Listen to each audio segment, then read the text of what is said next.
Salam, Ədliyyə İnfoazın sual-cavab rubrikasındasınız. Bugün notariat və sənədləşmə mövzusundan danışacağıq. Aparıcınız mən Şəhla İlkay, qonağımızsa hüquqşünas mediator Zaur Quliyevdir. Xoş gördük Zaur bəy. Keçək ilk suala. Buyurun. Zaur bəy, notariat qaydasında təsdiq olunmuş sənədin hüquqi qüvvəsi nədir?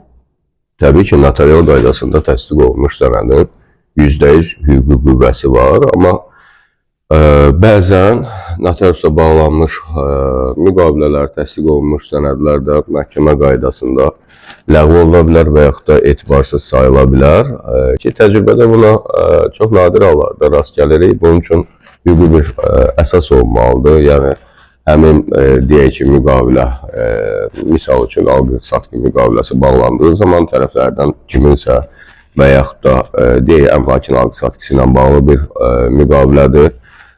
Əmlak üzərində hər hansı bir hüququ olan, istifadə hüququ olan, mülkiyyət hüququ olan şəxslərin hüquqları pozulubsa və ya nəzərə alınmayıbsa, bu halda ləğv oluna və ya etibarsız hesab oluna bilər. Aydındır. Əmlak alqı-satqısı notarial qaydada necə rəsmiləşdirilir və hansı sənədlər tələb olunur? Əmlakın alqı-satqısı fərq eləmir. Daşınar və ya daşınmaz əmlak əvvəlcə alqı-satqıda iştirak edən tərəflərin şəxsiyyətini təsdiq edən sənədlər. Bu, Azərbaycan Respublikasında şəxsiyyət təsdiq edən yeganə sənəd şəxsiyyət vəsiqəsidir.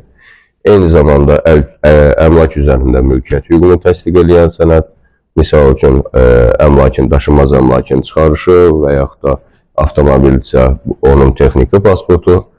Eyni zamanda bu birgə nikah dövründə əldə olunmuş əmlakdırsa, artıq satıcının həyat yoldaşı da, əgər həyat yoldaşı varsa və birgə nikah dövründə əldə olunubsa, həyat yoldaşı da mütləq iştirak eləməlidir, onda razılığı lazımdır.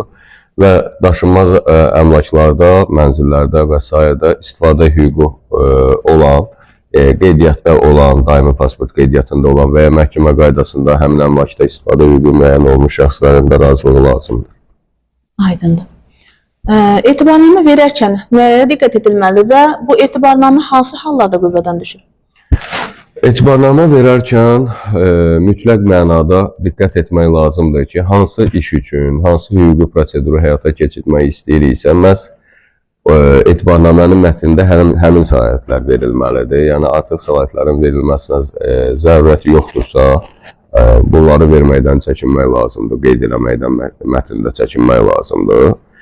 Eyni zamanda etibarnamənin qüvvədən düşməsinə səbəb etibarnamədə qeyd olunmuş müddət və yaxud da etibarnamə verən şəxsin vəfat etməsi, eyni zamanda etibarnamə üzrə artıq nəzərdə tutulmuş hüquqi prosedurun bitməsi də etibarnamədən qüvvədən düşməsi üçün əsas ola bilər.